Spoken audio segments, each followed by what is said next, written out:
Director DJ Guddu राज। अभी आप सुन रहे हैं बिट्टू यादव की शानदार प्रस्तुति बम काली रिकॉर्डिंग स्टूडियो मानसी।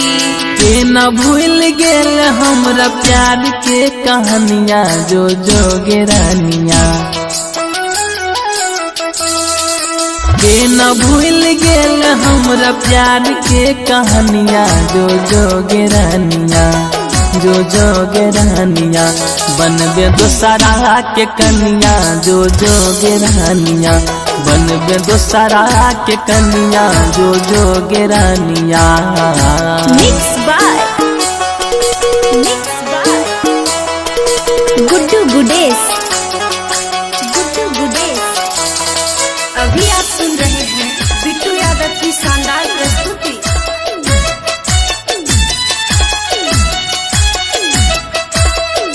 फाटै छै छाती हमर कुहकै छै काया। एक पल में कदम है तो हमरा पराया। हे गई फाटै छै छाती हमर कुहकै छै काया। एक पल में कदम है तो हमरा पराया। करके तबाह जैबे हमर जिंदगनिया। जो जोगे रानिया करके तबाह जैबे हमर जिंदगनिया। जो जोगे रानिया बनबे दोसरा के कनिया।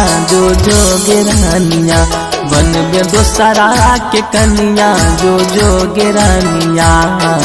Mix by Guddu Gudesh.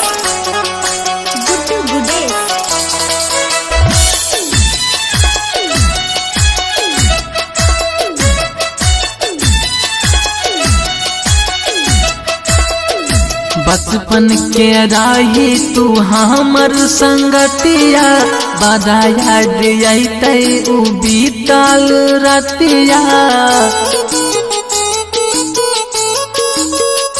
हे गई बचपन के राही तू हमर संगतिया।